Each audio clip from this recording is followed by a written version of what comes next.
Children of the Corn 2 was released in 1992, 8 full years after the original was released in 1984, and I would say trying to get my hands on a working copy was even more horrifying than the film itself.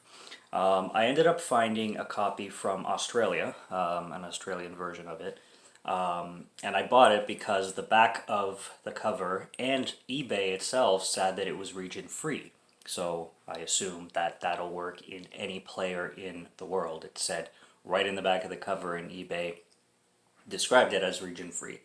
But lo and behold, I got it, and it wouldn't work in pretty much every player that I put it in except for one player, which I'm sure was an all region player, I guess. However, that player I was missing the remote control for. So I was starting to get pissed off. I'm trying to find it to see if I could see it, like, see if I could rent it somewhere or something. It's not available to rent. It's one of the 2 and 7 apparently. Well, 7 I don't know. I found that one pretty easy, but 2 apparently is just one of those that's hard to find apparently.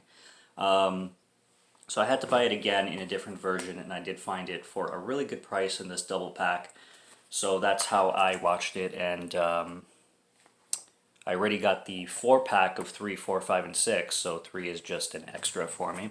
But I finally got to watch 2, and I'm here to review the second one, as well as the rest. I'm going to be reviewing them all eventually. So, Children of the Corn 2, worse CGI than the first one, which is absolutely unbelievable. TV just went off.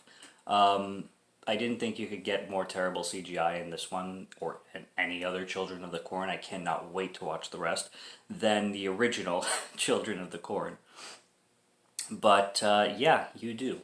The film opens up with a lullaby. It's these creepy children singing, and it really reminds me of The Omen. That's the vibe I got with the music and the children singing. I got Omen vibes. It felt like an Omen sequel for some reason, just the way it was going down. And then we cut to the town. This town actually is Hemmingford, so it's very close to Gatlin, which is the town that the previous film was located in. And in Hemmingford, we have another situation where children are killing their parents, and pretty much every adult in town. During interviews, during news broadcasts, all the children can say is, "I saw the corn." That's what they keep saying over and over, "I saw the corn." There's this guy that goes down into a basement, and there's all these bodies everywhere of adults and parents and whatnot. And then there's these like kids everywhere, like outside. And every time somebody approaches them to ask what happened, they're just like, "I saw the corn." So that's how it starts. And then we're introduced to our main characters, John and Danny. And John is he's a news reporter and he's a journalist, but his like career is tanking, and he hears about this situation, so he decides to go to this town of Hemmingford and make a story about it. And he's bringing Danny along, his not estranged son, but you can tell they definitely don't have the best relationship. Danny's very upset that his dad kind of sort of abandoned him after, not abandoned him after birth, but they're not close. They never have been. And Danny feels dragged along in this place that he really doesn't want to be at. So yeah, John, I would say I wrote down he was an Alec Baldwin lookalike because he does have like Alec Baldwin features, uh, so I noticed that right away. And there's another character, the new Isaac character, whose name is Micah. I pronounce it Mika, but the movie pronounced it Micah, so I'll just call him Micah. He has a lot of Edward Furlong features, I find. He's kind of an Edward Furlong lookalike a bit, but we'll get to him. We're introduced to this woman named Mrs. Burke, and Mrs. Burke is a retired teacher. She's an older woman. She comes in on a bicycle, which is kind of funny. You don't really see too many older women, you know, in their 70s and 80s riding bicycles, but she comes in riding one, and she's all like, "Oh, the damn kids," and "Oh, these kids are so creepy," and she's a character. She's a hoot. I really enjoyed her character a lot, and her dialogue and her lines were really funny. So we get these other two characters, not really main characters, but they are introduced to be our first kills. We got Wade and we got Bobby, and they are also journalists, and they end up in this cornfield with, starting off with some of the worst CGI there is in the film. This cloud is coming, this cloud is completely digital, there's a storm that happens, huge ass storm, looks almost like a hurricane. And Bobby gets out of the truck and he's like trying to crawl on the ground, and Wade is trying to get back in the truck, and they're screaming at each other. And then this huge, completely digitally looking branch or corn stalk comes swinging at the car or the van and pierces Wade's chest, which the practical effect is good, but the digital CGI of everything else is just not good. Especially 8 years after the first one too, like, and being worse than the first one. Like the CGI in the first film is better than this one, and that's saying something because the CGI in the first film was pretty bad too. So after this storm, John and Danny get a bed and breakfast, and we're introduced to this woman named Angela, and Angela has a shirt on that says "Come sleep with me," because she works at a bed and breakfast, and that's her like gimmick. Come sleep with me. So John is like, ooh, and so they get that bed and breakfast. I don't know if Micah is her son or not, because he's always around and he's at the bed and breakfast, so it might be her son, but I'm not sure. It's not fully explained if it is or not 100%, but it could be. So it could be, it could not be. I'm not 100% sure. And then we've got the tough father-son relationship. The father says he had his son at 17, and he fully admits that it was an accident. He's just basically making the best of the situation that he can because he was 17 and stupid, and he wasn't ready for a kid. So, and the son knows this, and the son has obviously an issue with this. But he's walking around town. We're introduced to this this dime show of a girl named Lacey. She comes in a motorbike, and all of a sudden she starts talking to Danny and like the new kid in town. Small town girls, they love new kids in town. It's very, very true. I know from experience. So she starts talking to Danny, and they hit it off kind of. And he wanted to get a bus home, but she jokes with him that the next bus is only coming on Tuesday, so he's going to be waiting for days. And she's like, yeah, you might want to get some magazines because the next bus only comes on Tuesday. And then we got Micah in the cornfield, and we've got the worst digital CGI scene in the film. Somehow the cornfield swallows him up, and he looks like he's being transported from what looks like one of those science videos that you see like inside veins, and like the red blood cells are going through like veins that you see in like science class in high school. It looks like that, but cartoon. It's strange as hell, and Micah is flowing through this red thing, and he's coming apart in these little red bloodish looking droplets, and then put back together and then thrown out in the cornfield. I don't know if that was the evil going into him, because I think this kid was like right from the get-go he's portrayed as an evil kid, so he was evil right from the get-go. It's not like the cornfield, like he walked into the cornfield and then the cornfield drew a demon into him and then he was evil.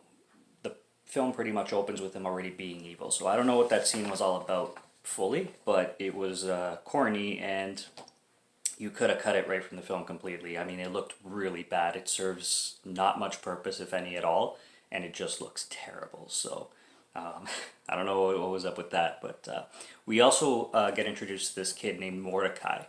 Mordecai sounds very close to Malachi, and Malachi was from the last film. So as soon as I heard Mordecai, I'm like, did they replace... I thought it was Mordecai in the last film. I thought that was his name, so I'm like, did they replace that kid with this kid? They look nothing alike. If you're going to recast properly, right? But then I looked it up. It was Malachi in the last film with the long hair, the really, really annoying kid. This kid is a whole different kid, so Mordecai is in this film. You get another kid named Jedediah. Of course, we got all these like biblical sounding names because this is a very biblical, God's wrath kind of film.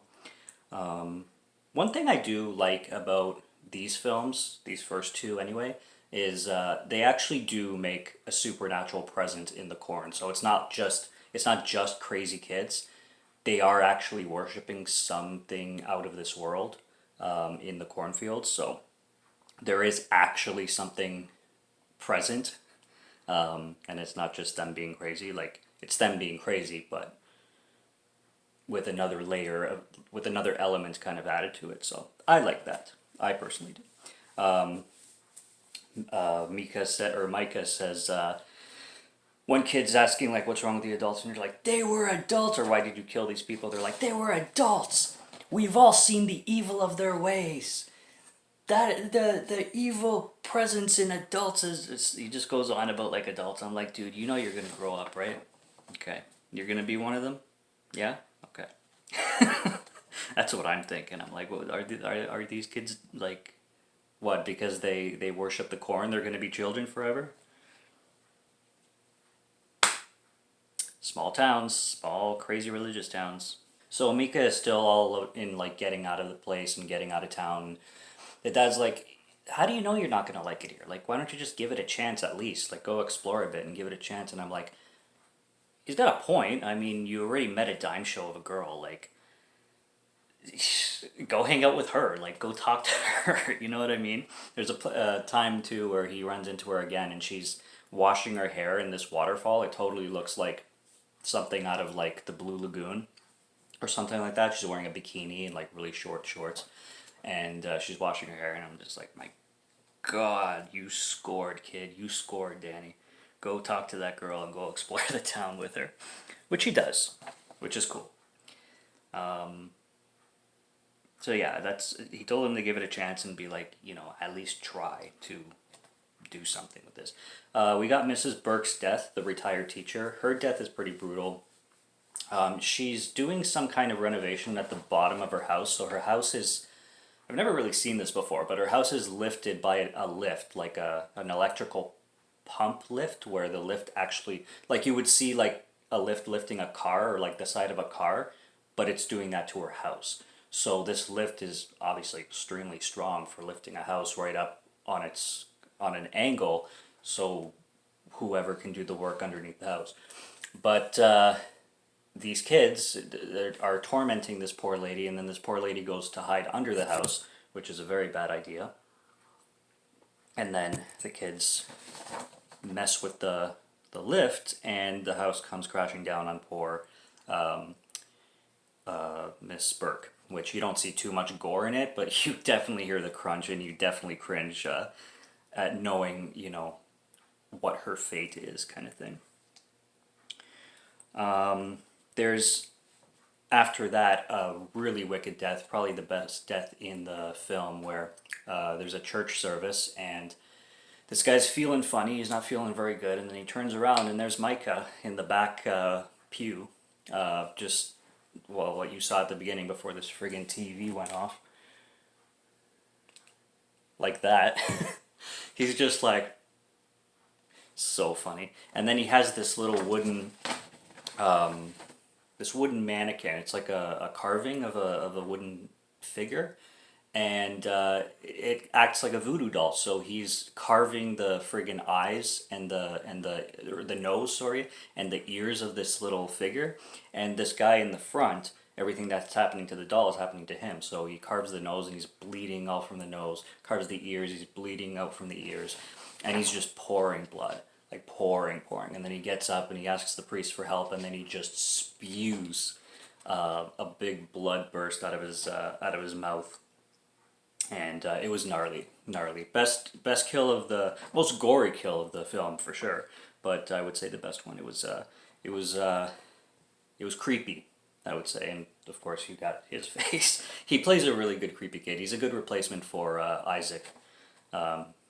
Micah now. We got Micah instead of Isaac, and he carries the evil child lead very well. And then we're introduced to another character named Frank Redbear, and Frank Redbear is a Native American, and he meets John, because John is exploring this school and he's looking for all these drawings and pictures and basically more to do with his report kind of thing.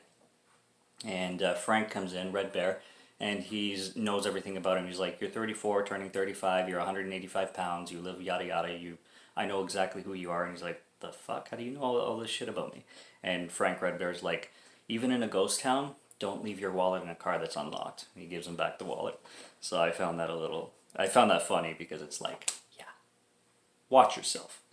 I know it's a ghost town, but watch yourself. So he's a cool character. He's really well developed in this film too, because he gives a lot of the lore and his own spiritual beliefs and takes on life and the land and how the white man all he does is take and in the Native American belief it's more like we're much more connected to the world and stuff like that. It's cool how they added that too. And I'll mention too, lately I have been coincidentally watching a lot of films that do involve Native American lore, whether it's to add racism plot to the plot of the film, or whether it's to add a different take on spiritual belief to the plot of the film. There's been a lot of films I've been watching, strangely enough, that I've noticed it, and I'm like, wow, here's another one with that plot. Oh wow, here's another one with that plot. So I wonder if that was like a thing in the 80s and 90s to add Native American lore to the films, to explore that culture a lot. I found that interesting. I've just been noticing it a lot. It's been kind of a coincidence. And then we get another cool kill where this older gentleman, I forget his name, but he's stabbed with a bunch of syringes. That was nasty. Syringes definitely make my skin crawl, so knowing that, and who knows if they were even used already, that would have been absolutely disgusting. And then there's one kid that's holding a doll, and this doll it's one of those pull the string dolls, and the doll's like, my mommy says I'm special, while they're like brutalizing and terrorizing this guy and just giving him one of the worst deaths ever. So fucking creepy, man. So creepy. That doll was like the perfect touch for that scene. And then we got the whole worship thing going on in the cornfield. We are one. We are one. And Micah is absolutely batshit insane. There's a point where he also has like a demonic voice, like it gets really deep, and I mean with the evil in him, I guess that was the evil talking through him. But like this kid is talking like the devil. So that was cool. That was a nice touch too. Before this, though, I think I jumped a little bit ahead of myself. Before this, I wanted to mention to Danny and Lacey, they really start to hit it off, right? And they hit it off real quick, too. You can tell Lacey also wants to get the hell out of Dodge, out of this town, so she's really getting close to him because she even says right from the beginning, like, take me to New York, I want to get the fuck out of here. And she's all lovey-dovey with him and stuff like that. But there's this one scene, it's funny. They go onto the roof of a house, and she's like, you're not afraid of heights, are you? And then he admits that once he went to the top of the Statue of Liberty, and he says he puked down and like puked on the Statue of Liberty's dress pretty much, and she's like, well, if you puke, I'm not going to kiss you.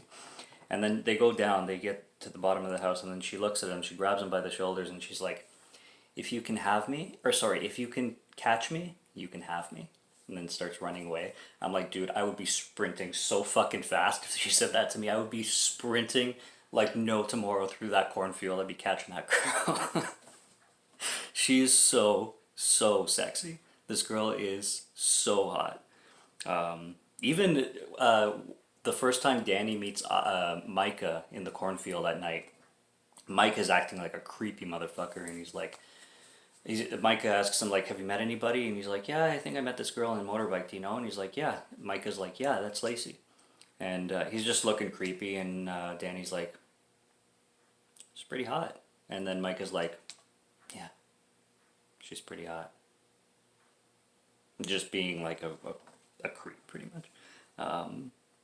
Completely socially awkward and just somebody you want to get away from kind of thing. So this film does have a lot of funny moments, but so yeah, that happens, and then you got the whole cornfield situation, worship situation. We are one. Micah ends up having two kids, one from Gatlin and one from Hemingford. Yes, Hemingford.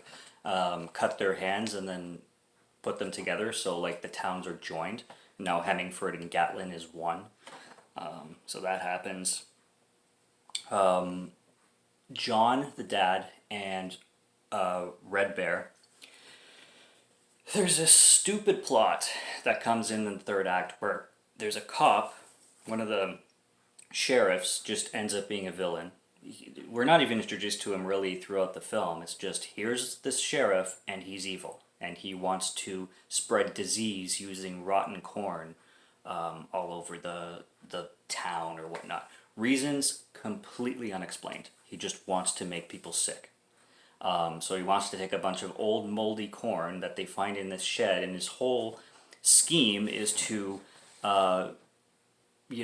work with the right people and spread disease all over this town because of this contaminated corn and kill people and make people sick just cause. Like, he doesn't even have a target. It's just, like, he doesn't want to go for the children, go for the adults. He just wants to make people sick for absolutely no reason.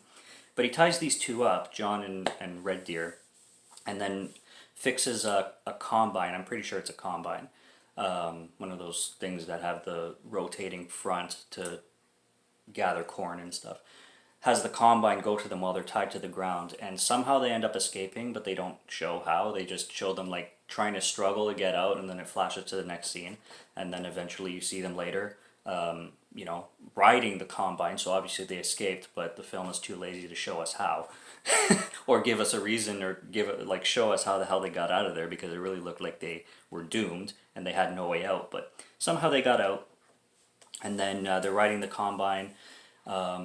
They ride it through this worship when Micah has both Lacey and Angela, the bed and breakfast girl with the "come sleep with me" shirt. They're both tied to these corn crucifixes thing, just like the last film, and they're going to be lit on fire, whatnot, worshipped and sacrificed. The final sacrifice, I guess, is the name of the film.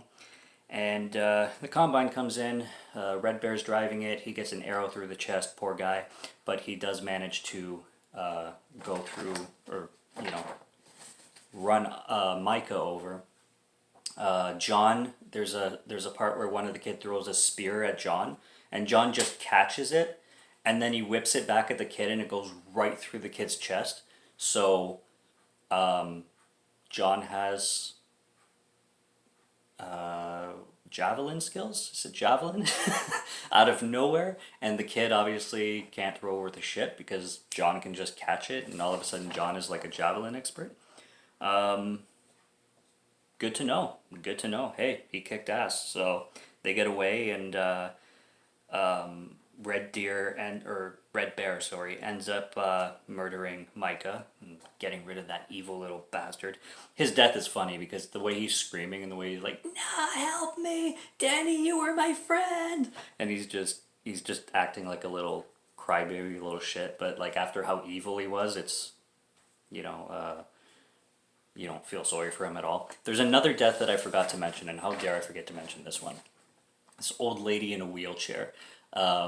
The kids are in their little creepy little gang, and they're playing with a remote control car, and then somehow Micah ends up screwing with the remote, so the remote starts controlling the wheelchair, the electric wheelchair, and he's like maneuvering this poor lady in circles and all this shit, and this lady's like all scared and stuff. He takes her to the road, and then this truck is coming, but the truck is coming pretty slow, so he has more than enough time to stop, and clearly he can see the old lady like way ahead of him, but he doesn't. Slams on his brakes, hits this old lady. There's this bingo hall going on, and this bingo game going on, and then this old lady just goes straight through the window, wheelchair and everything. Still on the wheelchair. You can tell it's a dummy, obviously. But that death was funny. There's nothing scary about that death. That death was clearly made for jokes. Even the guy playing bingo, he yells bingo, and then the poor woman comes right through the window, and he's all scared, and he holds up the card. He's like, bingo? So like that was played for laughs, and I'm telling you, I laughed. I'm like, wow. The whole wheelchair, the lady right on it, and just straight through the window. You could and the fact that you could tell it's a dummy made it funnier. So yeah, that was great. But all is all great at the end of the day, other than Redbear, yes, Redbear, I was right the first time. Frank Redbear, unfortunately, dying because of the arrow, but he did save the day still, and they gave him the farewell that his culture would have. They laid him down, cremated his body, and his soul, even at the last scene of the film, lived on. You could see him walking away and disappearing into the afterlife. That was very nice. And yeah, and then what's her face? Lacey is still talking about New York. There was a scene where when she was tied up to that crucifix thing, she says, "Danny, I love you. Please don't." That's another thing. Danny joined this cult of kids for no reason whatsoever. It's just like that villain cop. There's no explanation why he would be joining this cult of kids. None. None. Even because he was bored, even because he wanted to rebel against his dad. There's no reason. There's no reason. He just meets Micah. He thinks Micah's creepy. Micah's like, "Do you want to be one of us?" He's like, "Okay." So that plot point was stupid too. Those are two plot points that are really, really stupid in this film. But going back to what I was saying, Lacey was tied up and she's like, "Danny, I love you. Please don't, kill me or sacrifice me and whatnot." And he lets her go. But at the end of the film, he's like, "So Lacey, did you mean what you said back there?" And she's like, "Oh, I would have said anything to get out of that situation." And I'm like, "You sly little bitch." You sly little sexy little bitch. And she's like, "Oh, but we can talk about it back in New York." And I'm like, wow. You've got your agenda, Lacey. You've got your agenda. And then that's it. So, and then like I said, you see Redbear's soul going into the forest, or into the light, and film's over. So that's Children of the Corn 2, The Final Sacrifice. I already mentioned pretty much everything I liked about it and everything I hated about it, other than the really stupid plots. The villain kid was cool. Micah was a really cool villain kid. Plot was enough, like it served its purpose. I loved Frank Redbear, he was a great character. And the one church kill with the bleeding face was just awesome. That was a great, great moment in the film for horror. And they make a lot of jokes in this film about kids watching too many horror movies, and that's why the kids are crazy. All the adults are like, "Oh, they're just watching too many horror films," and while you're watching a horror film as an audience. So that was a little zing moment, and I like that. And you always hear that, like, "Too many horror movies, they're warping kids' minds," and all that. You always get that trope too. So anyways, Children of the Corn 2, The Final Sacrifice, that's what I got on it. Subscribe to Morgan Film Fan if you like to listen to my voice, or if you like my film reviews. I'll be back with more sometime soon. Until then, have a good one, and cheers.